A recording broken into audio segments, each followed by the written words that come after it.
Welcome back to Let's Read Umineko. Umineko, Legend of the Golden Witch. In the last part, we met Jessica, and now we're on a boat. That was on a boat. The fishermen whispered they had a thunderstorm fall upon our honored tutelary god will be a certain sign of misfortune. Lightning begun, lightning begun. Kumasawa-san smiled, and I don't know, I'll put it either way. Kumasawa smiled and impishly as if teasing us, rubbing her hands together. However, Maria was apparently taking it seriously, and she started fixing over the ocean to where the crag house and the god's shrine was supposed to be. A sign of misfortune. Ooh! Enough, Kumasawa. Maria isn't old enough to understand this kind of joke. It's alright, Maria. It's just a coincidence. Nothing scary is gonna happen. George put a hand on Maria's shoulder to calm her down, but Maria's sharp-eyed expression didn't budge. Misfortune. Misfortune. Maria muttered that word over and over. Apparently repeating a single word over and over is a habit that Maria's had for a long time. However, since the word she's saying was literally an ill omen, it was a bit creepy. Are we at the place yet? Hey now, Maria, if you say it over and over like that, misfortune will really end up happening, you know? I tapped Maria's other shoulder, and then Maria wiped her head around, stared into my face, and spoke unblinkably. Ooh! Misfortune! It's coming!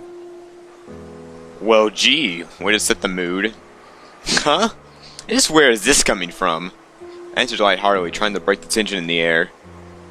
At that moment, Maria held up her finger and raised her arm high and pointed up to the heavens. When I looked up, I saw the sky was still just as cloudy, but it had grown a great deal more leaden than it had been that morning. That's right, they were saying that a typhoon was approaching.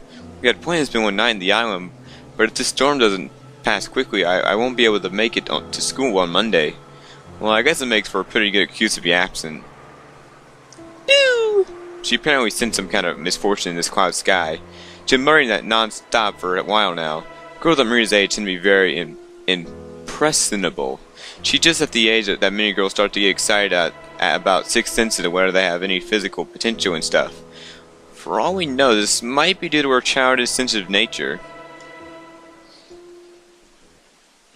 There'll be a storm brewing. It's alright, Maria. The weather might get worse around tonight, but tomorrow will clear up and become a pretty blue sky. Ooh! Pretty blue sky? Ooh! That's right, but tomorrow will be a pretty blue sky. There's no rain that doesn't end and no cloud that never clears. Ooh! Rain doesn't end. Cloud that never clear. Ooh!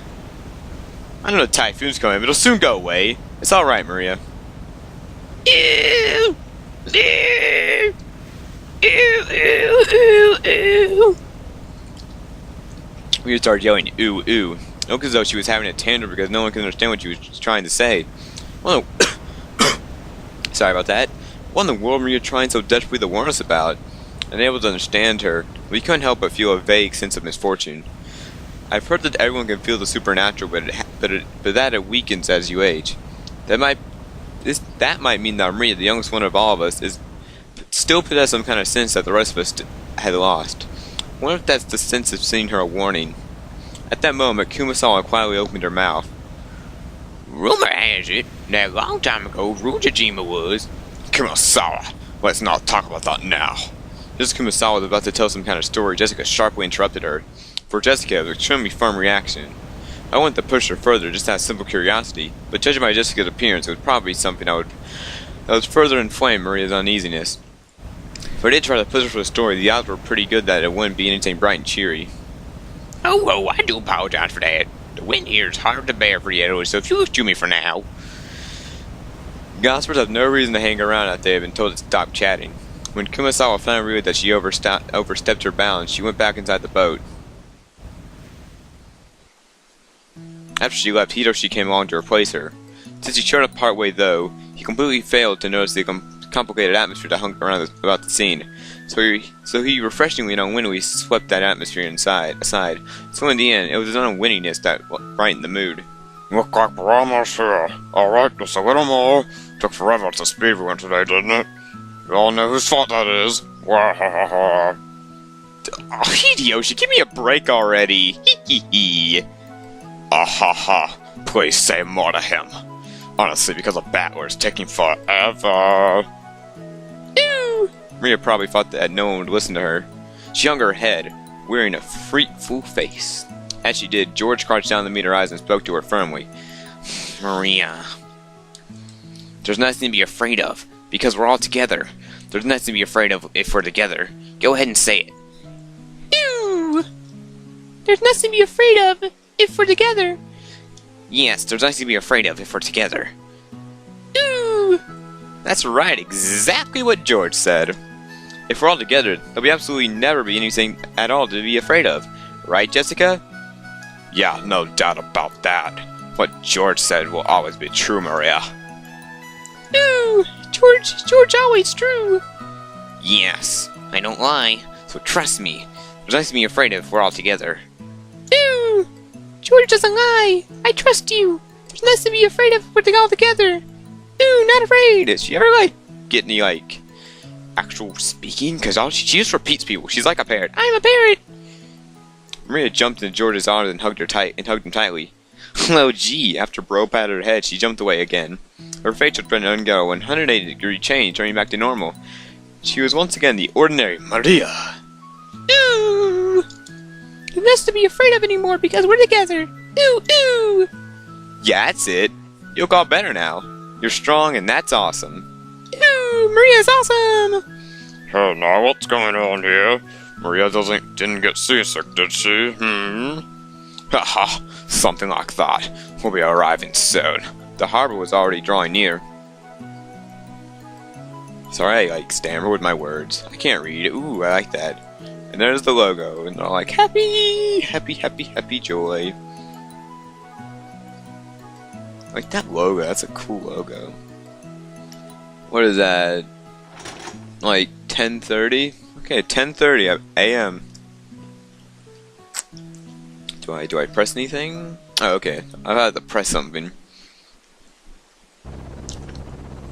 The boat gave a big shudder. Seeing we've docked at the harbor, the boat driver came out and jumped to the pier with the mooring rope. A large man in a tuxedo was waiting there for us with a warm, smiling face. I didn't know his face, but judge my clothes, I guess that means a certain used for me a family head house. Who is it? Oh, who's... I don't know what... Bellboy? Oh, I don't want to give, my normal voice. How do I do that one voice? Welcome home, my lady. Welcome home, my lady. You were quite late. No, I already have that voice. Welcome home, lady. Where's that voice I use? You were quite late and I begin to worry. Ah, thanks for carrying. This moron got so scared that we had to slow down. It was seriously annoying. Just shut up. Slam even the shoes on the other foot. You'll regret this. Ugh. At this rate, the world spread around the entire family and I'll become the big conversation piece during dinner. Even without this, everyone would be talking about me because of that 6-year gap, but now I've gotten them even a juicier topic. Damn it, why does it use Robinho head houses to live on an isolated island? In the meantime, the boat has finished its mooring. A small plank was lowered so that we could get down. One by one, our parents come out of the boat. You all look me quite tired from your long trip. Madam, please, allow me to assist you. Thank you, it's been a while, Goda. Goda? Mother of Goda. How are you? Thanks for your concern. It is always my pleasure to serve. Battler, isn't it your first time meeting Goda? If I'm not mistaken, you weren't working here 6 years ago, right? I knew indeed, so please allow me to greet him for the first time. It is an honor to meet you at last, Battler. I'm pretty secure about my height, but you're huge. This is definitely our first meeting. If I ever need a big guy like you, I'd never forget it. It's a pleasure. I'm Battler. I do apologize for the wait. Wait. I have been working for the Usonia house family ever since the year before last. I am Golda, your servant. It is possible to make a request. Now it's Jamaican. Wait, the old Burton. Yes, wait, is his name there? Yeah. Golda, the servant employee is a family chef. He hasn't served his family long, but through his earlier jobs and previous experience, he has cultivated a talent for entertaining guests. Because of this, he is very high regarded as a servant. Golda was hired by Kraus and his wife, so he is most trusted than those servants who have served the family longer. who are suspected of being spies? What the hell? Is there any tips? Like, I want to see. What's this? You see, the coloring means. Oh, this is just helpful crap. It is. If there is anything you need, now he's Indian. Feel free to rely on me. Kanon, it's been some time. It's been too long, George. Please allow me to assist you. Gandhi. As usual, your reception pro. If you ever need a job, just let me know, okay? I call you anytime. You do my time. Please allow me to assist you, Hiroshi. Gerda then went to hand to everyone as they disembarked, greeting them as they passed. His speech and mannerism had the refined polish of a professional. He was very grateful, in contrast with his initially rough-looking appearance. The dwarf's side made him a bit scary at first, but he was much more polite than my first impression of him that led me to believe. He claimed to have served on this island for 2 years, but he had doubtless worked at similar jobs somewhere before. After everyone disembarked, the mooring rope was untied to the boat started to steer away from the harbor. It was probably returning to its home port of Nijima. The captain waved his hand in farewell. Maria consistently waved her hand back. Now I think about it, that must be why I felt something out of place for a while now. I can't hear the cries of the seagulls. Seagulls? The birds? It's true that whenever I came to this island, the seagulls always met us with their wily nah cries. And because of that, whenever I hear the cries of the seagulls in the other place, I get a feeling that I'm coming to a family conference. Except for the small part of the island where those that used to be a head house live, Rojima had been completely uncultivated, apparently transforming it into a paradise for wild birds. The whole wharf looked like it was turning into a huge seagull colony. This island was always full of seagulls. Since those seagulls didn't come to greet us, I felt a bit lonely. No seagulls? What's wrong, Battler-kun? Oh, Rosa! Nah, it's nothing really. I was saying that because I can't hear the seagulls. It felt a bit lonely. My, now that you say so, it's true. Even though they're always so lively, there isn't one to be seen. Ooh, why no seagulls? Maybe it's because the seagulls are having a gathering somewhere too. Maria, did you want to see the seagulls? Ooh, wanted to. What happened for them all to disappear? Maybe Jessica made them all into yakitori and ate them. Ooh. The hell, don't say disturbing stuff like that. You'll get Maria all confused. Ooh, Jessica Oni-chan made them into yakitori. Ooh. I did not. Why the hell would I do something like that? That's right. Jessica made them into yakitori. Skin of meatballs, liver, and onion. Swimming meat dolls, liver and onion. Ooh.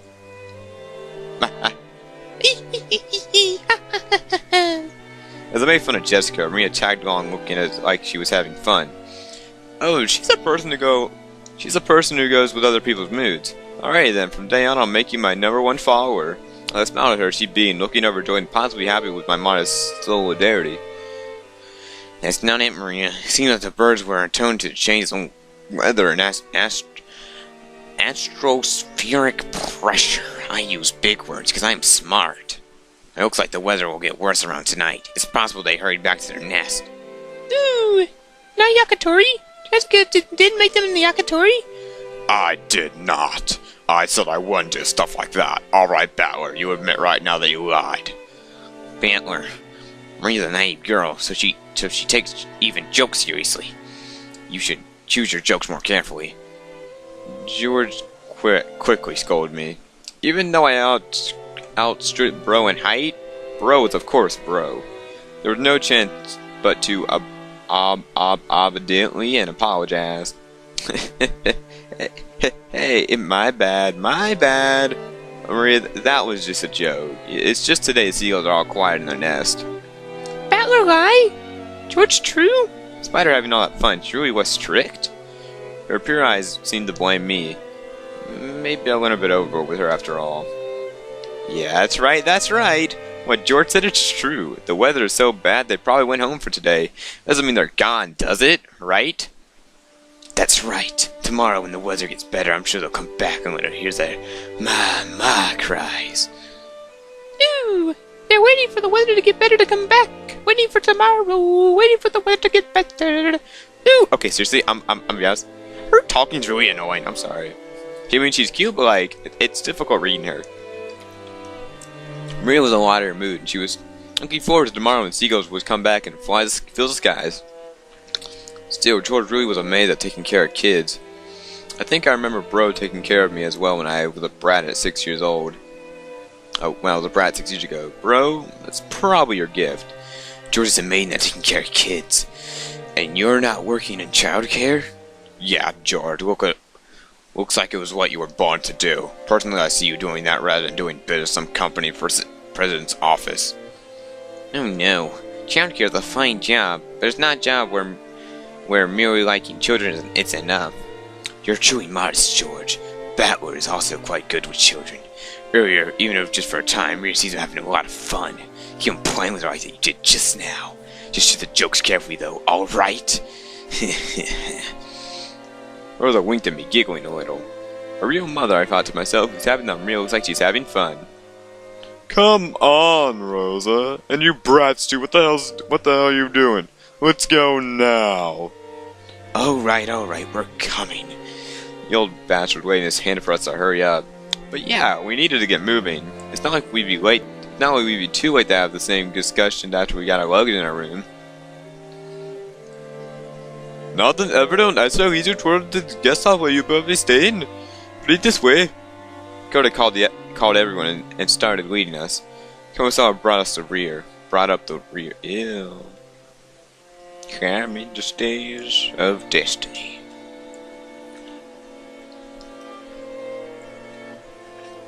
A serpentine, twisting path led to a dim forest. It ran a bit uphill. I guess the path would be twisting so that the slope would be felt too much, but personally, I'd be happier if they had the guts to make some stairs in a straightaway line. No doubt they made the path twisting on purpose, to put on airs of distant importance. Before long, we saw garden-style stone steps. Aha! From here on, I have some memories. Go up these and... top of those steps down, we saw a beautiful guest house. I want to see it. Its facade was of course lovely, but even more so. We couldn't enter its doors without having our hearts stolen away by the splendor of that beautiful rose garden that spread before it. Aha! It's as beautiful as this year. A real delight for the eyes. After climbing the stone steps, the people welcomed in by the rose garden had the voice to give their impression one by one. Aren't the flowers less lively this year? It must be because the summer wasn't warm enough. I also believe that is so. When one compares that year blooming, it is the pitch that this year is a bit inferior. Even so, it's a delightful rose garden. I remember that every year before 6 years previously, huge amounts of roses greeted me. This rose garden was the first thing I greeted the people who came to the whatever, I don't fucking care. Even our parents, who came every year, couldn't help but with their wonder. And moreover, it looked like a powered-up version of the garden from 6 years ago that was in my memories. This place is always so amazing. It must be wonderful to have a rose garden like this in your own home. Give it up. Who do you think would take care of it? Roses are a real pain with bugs and diseases to worry about. Well, from what I've heard, Kira takes care of a rose every day and makes sure no bugs anywhere near it, right? Huh? What are you talking about? That's right. Though in the person's case, the roads go after the insects like them nasty carnivorous plants. Oh, so that's what you mean. Come on, Rosa, can't you give that a rest just for today? I put that sort of thing completely behind me. I wonder... After all, you are a womanizer of almost a genetic level. No need to worry, Roadstein. When a road gives you too much trouble, it's always best to nip it at the root. Oh, such frightening talk this is. Gosh, this is probably the ladies are always forced to live dangerously. I'm sure I hope I turn out to be a bit prettier in my next life. Hiroshi, as I keep telling you, it isn't like that at all. And Kyrie, stop it, you're freaking me out. Haven't my rose withered already? Hey Maria, look over here. These roses are especially magnificent. Roses are magnificent, ooh! Flower smells pretty sweet. Look, this matches my elegance perfectly. Heck, cut it out. Maria's gone and imitate you and get hurt by the thorns. She yelled at me as I leaned to smell the rose scent with an energetic gesture. I thought she was overreacting when I turned around and saw Maria imitating my every gesture and George smiling broadly at us. Hey now, Maria, be careful. Rose thorns can hurt. Ew. George? Oi, this rose is strange. Ew. strange. What's wrong? Maria pointed to one rose. I immediately understood why she found it odd. In the midst of all this mix of roses, just one single rose was withering. For any particular reason, some roses flourish, others wither. That's all there was to it. Maria seemed very concerned about the only unhealthy one in the group. It must have made her feel lonely. So you feel sad for this rose because the only one that isn't healthy? Ew. They're not all healthy, but this one's sad.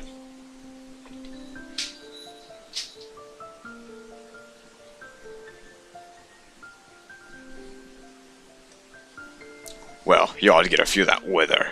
I'll bet the only reason that one's withered because it bloomed earlier than any of the other roses.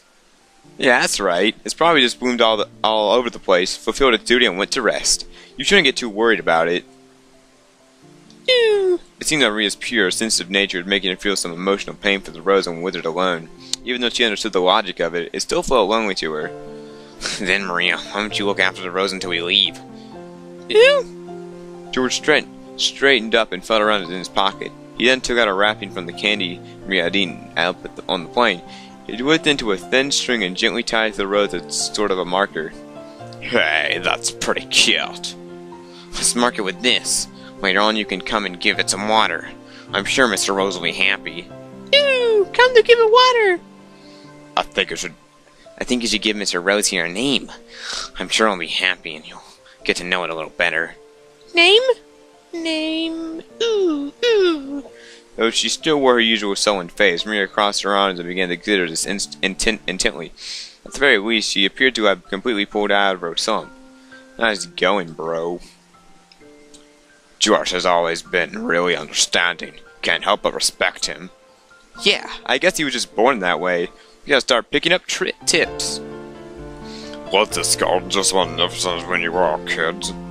The time I left the house afterwards, it started to really become something.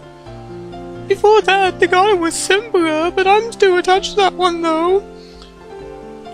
Nissan fiddled with it too much with a slightly bad taste. It was better the way it was before. Eva, you've got to think positive. Got to want it looked, its beauty now is something to be admired.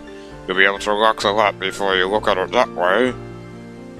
I didn't mean it like that. I was just saying that I wanted to see this garden the way it was before, too.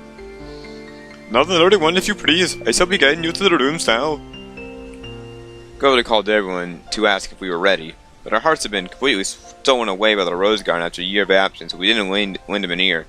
Since we wanted to travel, it wasn't like we had a strict schedule to follow. Besides, since our parents were visiting our old home, full of nostalgia, it wasn't like they had to let themselves be urged on by anyone or anything. Understanding the situation, Garda continued the ways, smiling widely until our parents got tired of the rose and told him to guide us through the rooms. I saw a dragon. My, hey, isn't that Kanon? It's been so long, how you doing? Hiroshi suddenly shouted. Whoa! That's that kid, in the direction he was waving at. There was a slender boy, meeting him right after a huge man like Goda, probably in phase of small structure. Bill was in the middle of transporting piled up garden until the like in the wheelbarrow. When he realized he was being called to stop, he set down the wheelbarrow, took his hat off, and bowed his head. Good afternoon.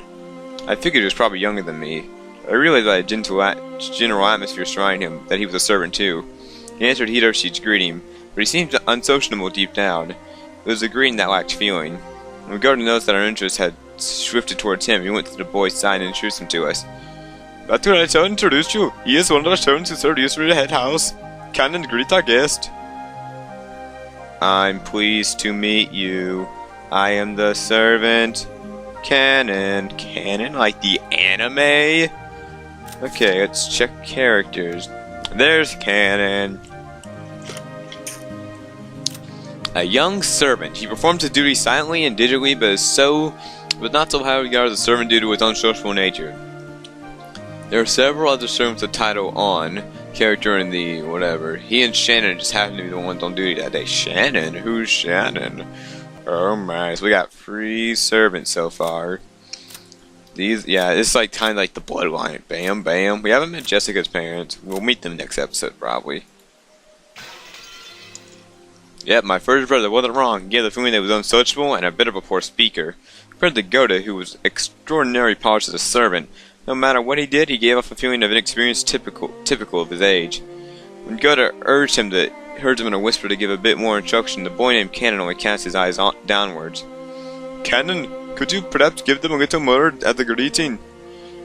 No, because we are furniture. What? It seemed that he wasn't referring to greet us out of spite, but rather he gave the impression that he had no choice but to stay silent, not knowing what to add to his greeting. Kanon's shy. He's the type that doesn't talk much. He might not be able to socialize, but deep down he's really a good person. Don't get me wrong. You've been working here for 3 years, was it? So yeah, you've been here a year longer than Goda, right, Kanon? Even though it looks like he made a super bad impression, Jessica heartily backed him up. I see. Apparently him being unsociable works against him all the time. Okay then, nice to meet you. I'm Battler. I'm 18. How old are you? A silence, as if speculating whether it was a question that might be answered or not. But then here again, Jessica plowed ahead. If I remember correctly, he's 2 years younger than us, so 16, right? Yes, that is correct. It looked like he had given us a choice. He would have pretended not to tell us his age. Preferred. Him not wanting to tell us his age was probably because he thought he would have been looked so down on because of it. I remember that was when I was around his age. I hated being asked how old I was by adults. I see. 16, huh? That's gotta be a delicate time. In that case, I had something I shouldn't have. I'm glad you're about our age. Just be cool and call me Battler. And I'll call you Kanon. Thank you very much. But just the sentiment is sufficient. Battler. Guess he looked all downcast for a reason.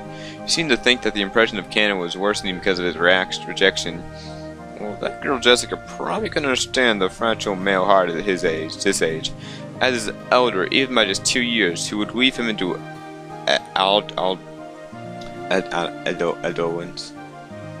adolescence. Sorry, I took it upon myself to understand that.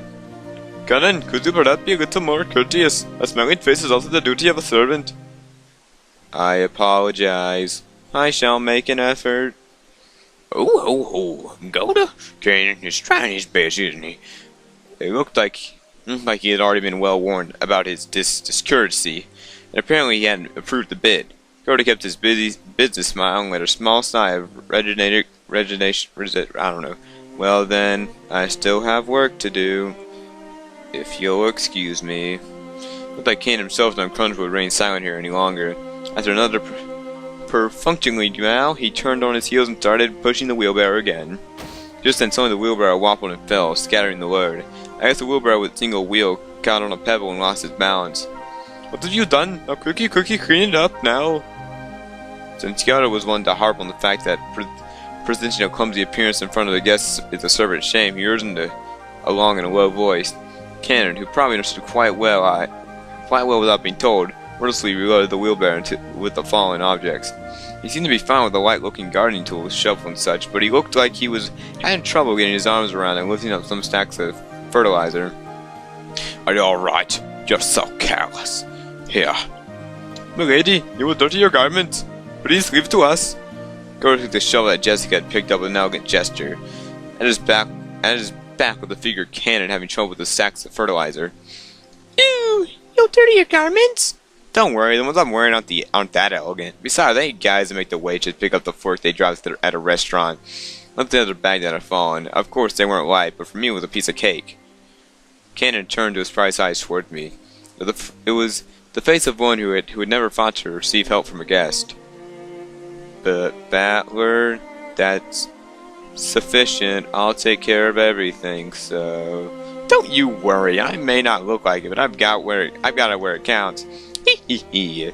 His Kanon looked like he hadn't yet gone through his growth spurt. He was stuck with sort of a weak body. I guess this kind of weight was too much for him. It's quite heavy, isn't it? It's not gonna be difficult for you. Kanon, don't worry about it. Okay, my time to shine. Let's make this for the boat from 4, right? Ha! As if your antics earlier could be written off like by this.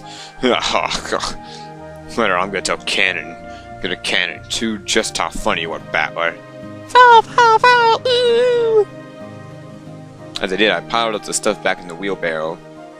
For letting you see such unsightliness. I beg your forgiveness. Very well, enough now, please go. It was as a disgraceful thing to see by guests who were surprised to be made welcome.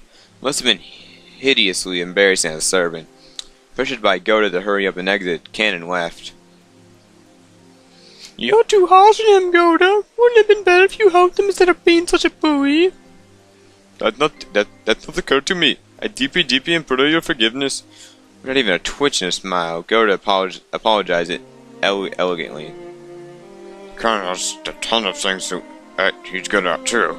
Just that being young worked against him all the time. It's a crying shame. It's at a prickly age. You would be nice to him. Closed mouth servants are just fine, right, Kumasawa?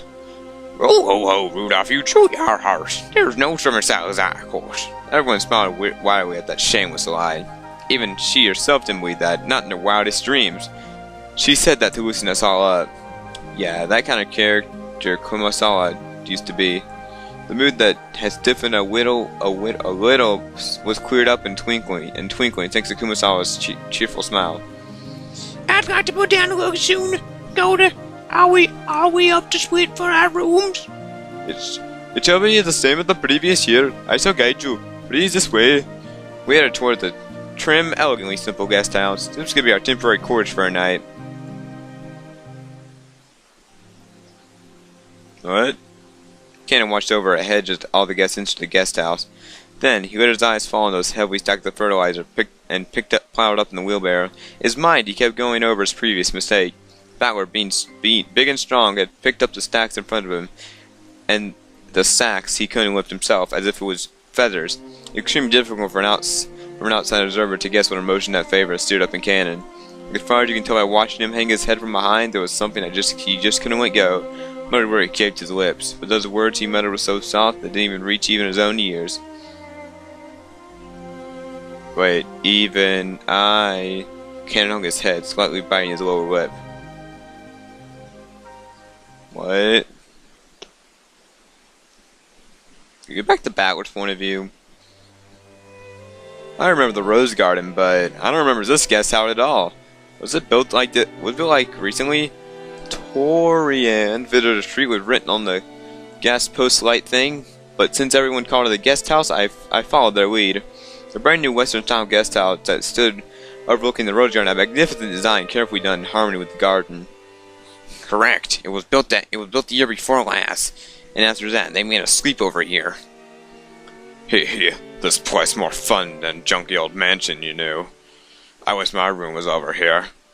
Ooh, Maria wants one too. What? I guess you could say my house was also upper class, but I thought it was completely ordinary compared to the head house. The display of wealth was shocking, as was the fact that it was built by this kind of awesome guest house for guests who came over like once a year. Eva, Hiroshi, please do make use of this house. Rudolph, Kyrie, please make this room here.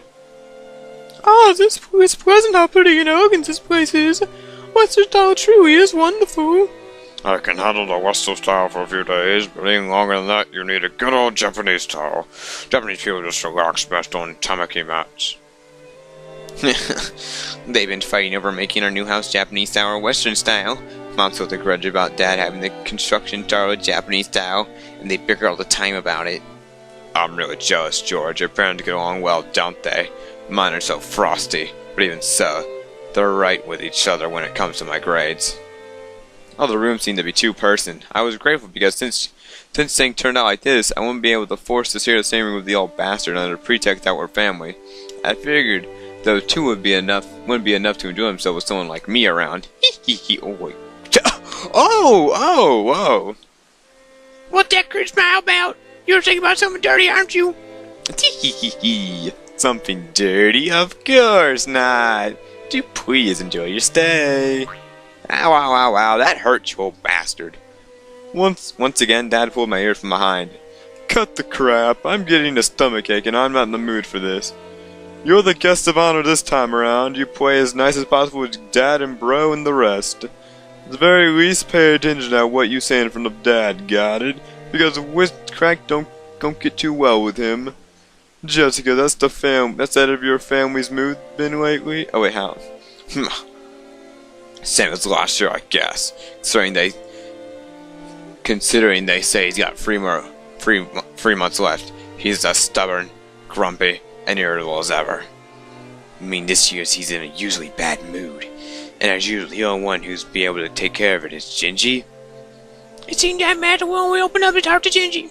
Lately, us small people can't even get in the audience. He jumped up in his study again, probably doing something that weird black magic of his. What he does for a hobby is his own damn business, but when he starts just sticking up in the house, it really gets on my nerves. I was thinking, and I wish he'd never come out of that study again. He. You shouldn't talk like that about the elderly. We're all in debt to him since he rebuilt the Eastern family, and it'll grind you wouldn't hurt. Well, sorry.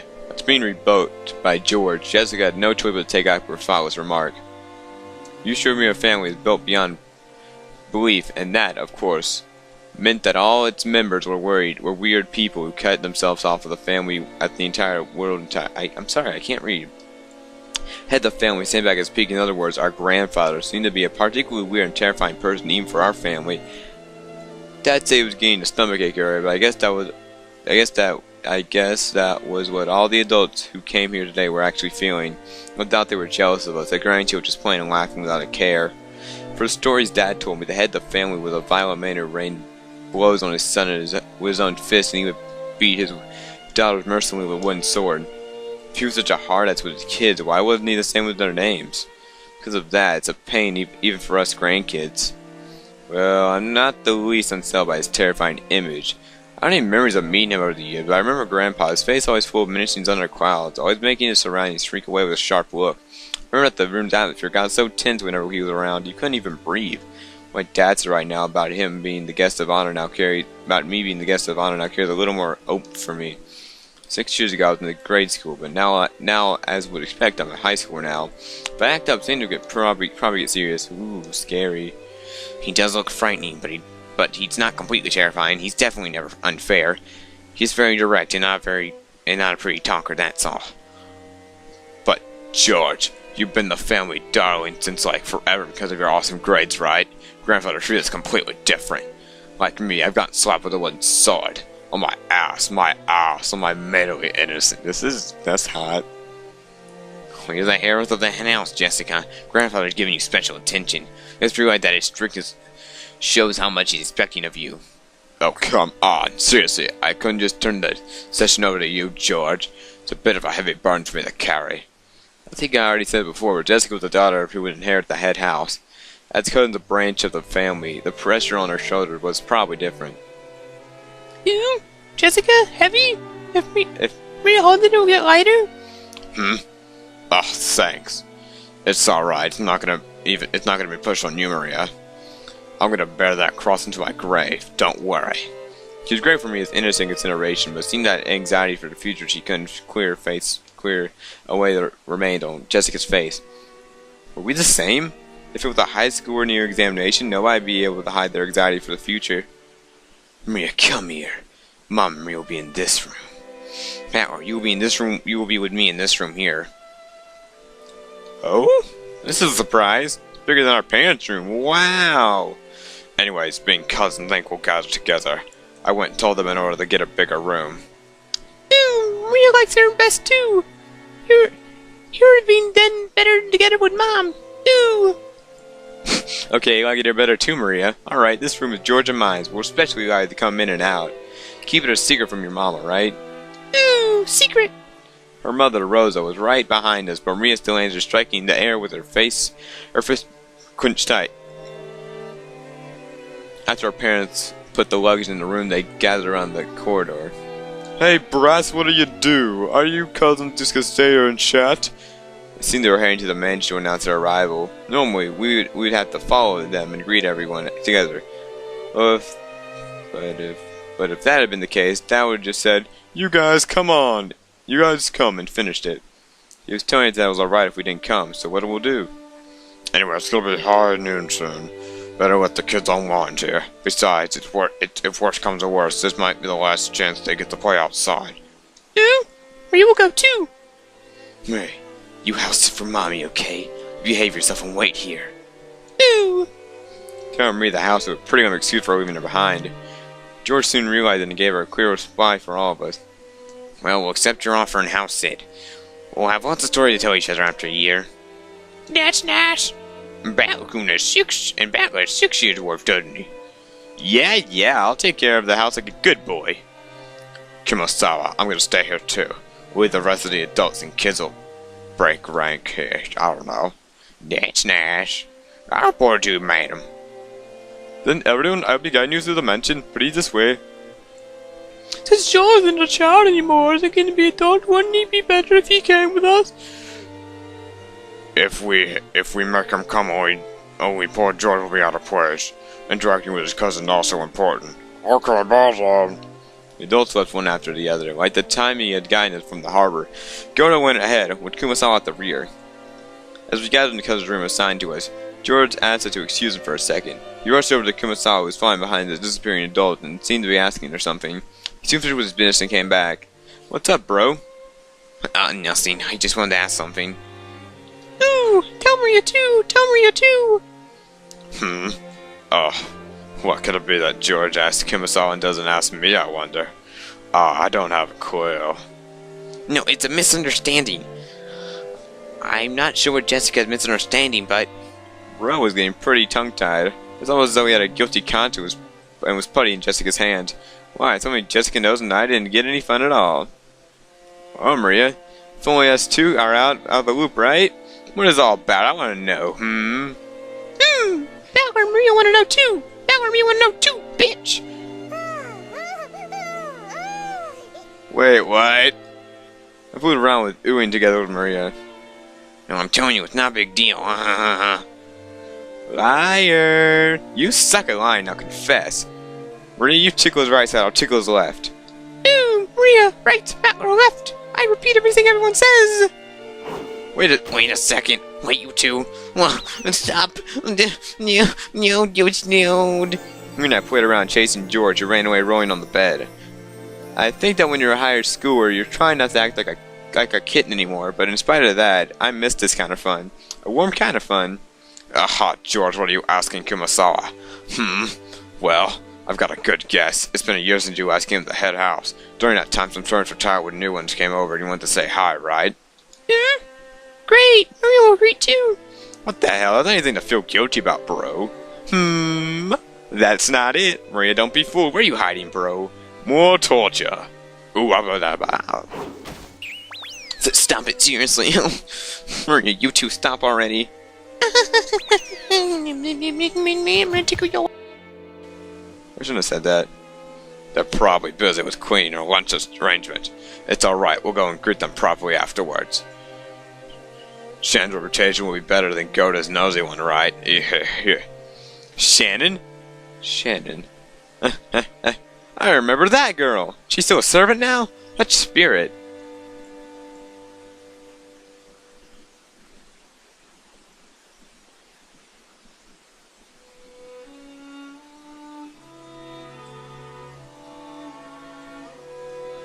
Oh, I thought we were gonna meet. We're not gonna meet her in this episode. Okay, I'm gonna end it off here. Thank you guys for watching. I'll see you in the next episode. See you then.